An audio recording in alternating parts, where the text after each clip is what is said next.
ভোটটা তৃণমূলকে দেবেন, জোড়া ফুলকে দেবেন না। এই জোড়া ফুলকে দেবেন, সরি, মানে বিজেপির চিহ্নে দেবেন না। উনি নিজেই বলছেন মঞ্চে উঠে যে জোড়া ফুলকে ভোট দেবেন না। পরে তো উইথড্র করে নিয়েছে কথাটা, উনি মুখ ফসকে বলেছিলেন। মুখে কি শ্যাওলা জন্মেছে যে সব ফসকে যাচ্ছে, হড়কে যাচ্ছে? রোজ এরকম কথা বলছে 1120 কোটি টাকার ব্রিজ করেছি। সবাই এখন নদীতে ঝাঁপিয়ে ঝাঁপিয়ে দেখছে ব্রিজটা ডুবে গেল কিনা। ওনার মানসিক স্থিতিশীলতা আছে। বাড়ির লোকগুলো এত পিশাচ যে একদম পুরো আখ পেশায় মেশিনের মধ্যে যেমন আখের রস বার করে না, ওনার রস বার করছে, পিষছেন ওনাকে। একবারও মনে করছেন না যে মানুষটা ঠিক নেই। যে যাদের নাম ট্রাইব্যুনালে উঠবে, হ্যাঁ, তাদের দুদিন আগে হলেও, 48 ঘন্টা 72 ঘন্টা আগে হলেও যেন তারা ভোট দিতে পারে। আর এটা তো ইলেকশন কমিশন বহু আগেও বলেছে।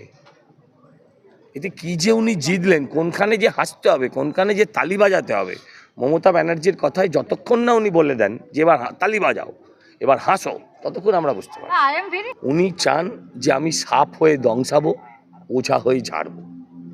উনি এই নির্বাচন কমিশনকে বেইজ্জত করার জন্য এই আরও বিএলও এদের ব্যবহার করেছেন। ব্যবহার করে তারপর নামগুলো কাটিয়েছেন, নামগুলোতে গণ্ডগোল করিয়েছেন। নামগুলো গণ্ডগোল করানোর পর আবার সতীলক্ষ্মী হতে চান যে আমি নামগুলো তুলে দিই। আমার গাড়ি গতকাল কাশীপুরে দাঁড় করিয়েছে, তারা কাগজ দেখেছে, আমাকে দেখা সত্ত্বেও কাগজ দেখেছে।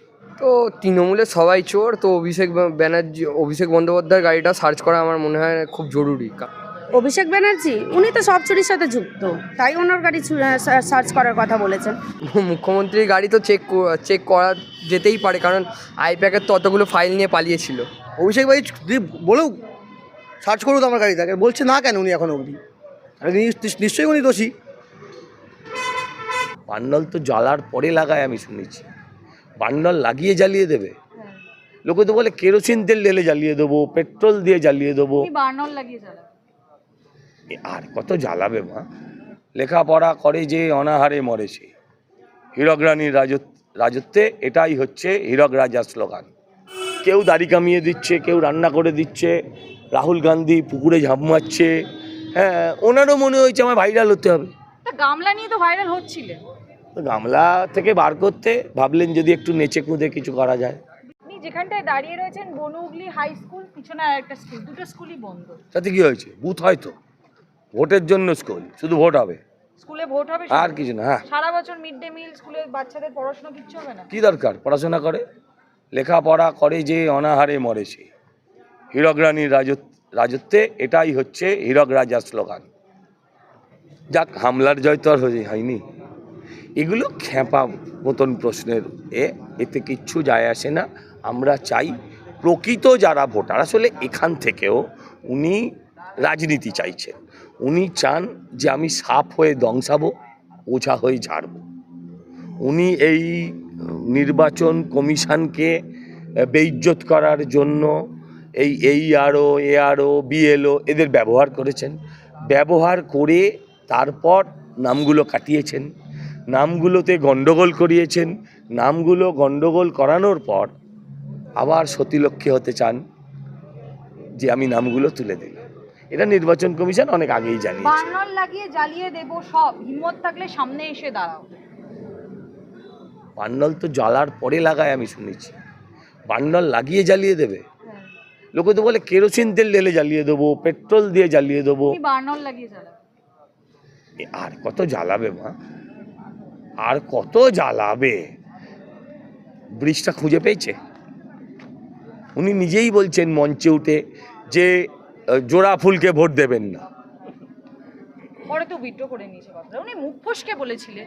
মুখে কি শ্যাওলা জন্মেছে যে সব ফসকে যাচ্ছে, হড়কে যাচ্ছে? রোজ এরকম কথা বলছে 1120 কোটি টাকার ব্রিজ করেছি। সবাই এখন নদীতে ঝাঁপিয়ে ঝাঁপিয়ে দেখছে ব্রিজটা ডুবে গেল কিনা। ওনার মানসিক স্থিতিশীলতা আছে। বাড়ির লোকগুলো এত পিশাচ যে একদম পুরো আখ পেশায় মেশিনের মধ্যে যেমন আখের রস বার করে না, ওনার রস বার করছে, পিষছেন ওনাকে। একবারও মনে করছেন না যে মানুষটা ঠিক নেই। দাদা, আপনি তো বিজেপির মনোনীত প্রার্থী বরানগরে, আপনার গাড়ি নাকা চেকিং হলে আপনার সমস্যা হবে? কিসের সমস্যা হবে? কালকেও ধরেছিল। কিন্তু অভিষেক বন্দ্যোপাধ্যায়, রুজিনা ব্যানার্জি, তাদের গাড়ি চেক করা হবে কেন? মুখ্যমন্ত্রী মমতা বন্দ্যোপাধ্যায় রেগে যাচ্ছেন, অভিযোগ করছেন নির্বাচন কমিশনের বিরুদ্ধে। এটা যদি কেউ বলেন তাহলে আমরা কি বলার আছে? উনি আইনের ঊর্ধ্বে, তাহলে ঘোষণা করে দিন যে উনি আইনের ঊর্ধ্বে, ওনার গাড়ি নাকা চেকিংয়ের দাঁড় করানো হবে না। আমার গাড়ি গতকাল কাশীপুরে দাঁড় করিয়েছে, তারা কাগজ দেখেছে, আমাকে দেখা সত্ত্বেও কাগজ দেখেছে। আর এখন তো কাগজ দেখতে লাগে না, সবই তো সামনে নাম্বার প্লেটে মারলেই পেয়ে যায়। তাও তারা দেখেছে, ড্রাইভারের লাইসেন্স দেখেছে, অসুবিধা কি? মুখে মেশিন ঢুকিয়েছে ড্রাইভারের, আমার তো কোনো আপত্তি ছিল না। প্রধানমন্ত্রী গাড়ি চেক করুন, স্বরাষ্ট্রমন্ত্রীর গাড়ি চেক করুন, কেন্দ্রীয় বাহিনীর গাড়ি চেক করুন, হিম্মত থাকলে আমার গাড়ি চেক করুন। এগুলো পাগলের প্রলাপ। ও জ্বালায় বলছে গো, মাফ করে দেবো। জ্বালায় বার্নল জ্বালিয়ে সব জ্বালিয়ে দেবে বলছে। আমি এ কথার কি উত্তর দেবো বলো? তুমি একটা কাজ করো, গোবরা মেন্টালে কাল সকালবেলা চলে যাও, ওখানে আউটডোরে প্রচুর রুগী পাবে, ওদেরকে এই প্রশ্নগুলো করো, ওরা উত্তর দাদা, আপনি এতটা রাস্তা হাঁটলেন, সমস্ত রাস্তায় দেখা যাচ্ছে কোনো রাস্তা খোলা, বিভিন্ন সব রাস্তায় কুকুরের পায়ের ছাপ সদ্য হয়েছে। যাক, বাঘের পায়ের ছাপ তো নেই, বাঘিনীরও পায়ের ছাপ নেই, কুকুরের পায়ের ছাপ আছে। থাক, ও থাকবে না, এই রাস্তাগুলো থাকবে না। আমি আপনাকে ওই যে রাস্তা, ওখানে একটা হাতুড়ি মারুন, ও হাতুড়ি মারলে রাস্তাটা থাকবে। হ্যাঁ, শেষ একদিন কয়লা চুরি, বালি চুরি, সোনা চুরি, কোনো চুরি তো উনি নেই রে এরকম না, সব চুরিতেই উনি আছেন। উনিই তো উনি তো মেন, তো ওনার গাড়ি সার্চ করা স্বাভাবিক না? উনি রাস্তায় বেরাতে হলে ওনাকে সিকিউরিটি ছাড়া বেরাতে পারেন না কেন? ওনার গাড়ি তো সবার পথে সার্চ করা একদম ঠিকঠাকই করেছেন। প্রধানমন্ত্রী গাড়ি চেক করতে হবে, স্বরাষ্ট্রমন্ত্রী গাড়ি চেক করতে যদি হবে। প্রয়োজন পড়ে করবে, অসুবিধা কি আছে? আমাদের কোনো আপত্তি নেই তো। যদি প্রয়োজন পড়ে করবে, এটা সিবিআই ইডির রাইট আছে, যখন যার গাড়ি সার্চ করার করবে। ওনারা তো আপত্তি কিছু, উনি চোর না হয় একটা আপত্তি কিছু। অভিষেক ভাই যদি বলুক সার্চ করুক আমার গাড়িটাকে, বলছে না কেন উনি এখন অবধি? নিশ্চয়ই উনি দোষী। মহান মান্য বিচারপতিরা নিজেদের যা বক্তব্য পেশ করেছেন তাতে 21 তারিখ আর 23 তারিখ অবধি যাদের মীমাংসা হবে তাদেরই নামগুলো আসবে। আমরাও চাই না গণতান্ত্রিক অধিকার কারোর খর্ব করা হোক। তারা যদি যথাযথ প্রমাণ জাজেদের সামনে রেখে নিজেদের ভোট তুলতে পারে, তাতে ভারতীয় জনতা পার্টি কোনো অসুবিধে নেই। তারাও চায় যে সবাই ভোটটা দিক, তার নিজের অধিকার প্রয়োগ করুক। এতে জয় পরাজয়ের প্রসঙ্গটা তখনই আসবে 4 তারিখ। অভিষেক বন্দ্যোপাধ্যায়ের গাড়ি কেন সার্চ করা হবে, কেন চেক করা হবে? দেখুন, একটা আঞ্চলিক দল আর একটা ন্যাশনাল পার্টির মধ্যে ডিফারেন্স আছে।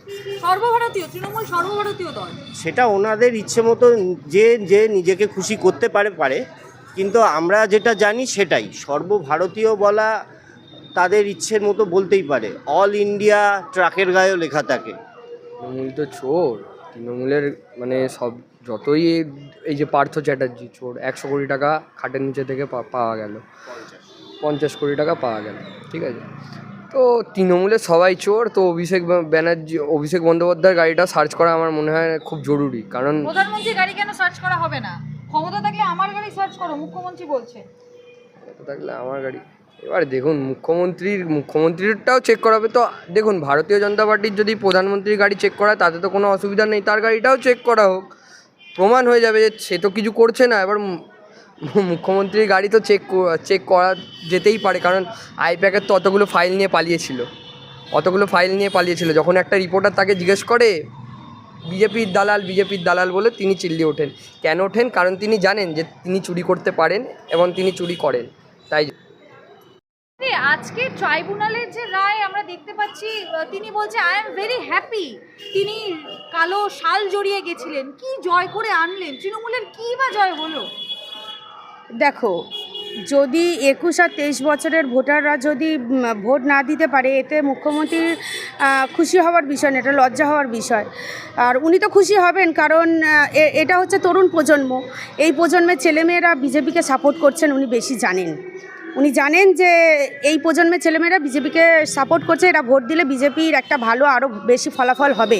সেই ভয় থেকেই আজকে হয়তো ওনার মুখ থেকে খুশির শব্দটা বেরিয়েছে। তিনি বলছে যে প্রধানমন্ত্রী গাড়ি কেন সার্চ করা হবে না, কেন অভিষেকের গাড়ি সার্চ করা হবে, দম থাকলে ক্ষমতা থাকলে আমার গাড়ি সার্চ করো।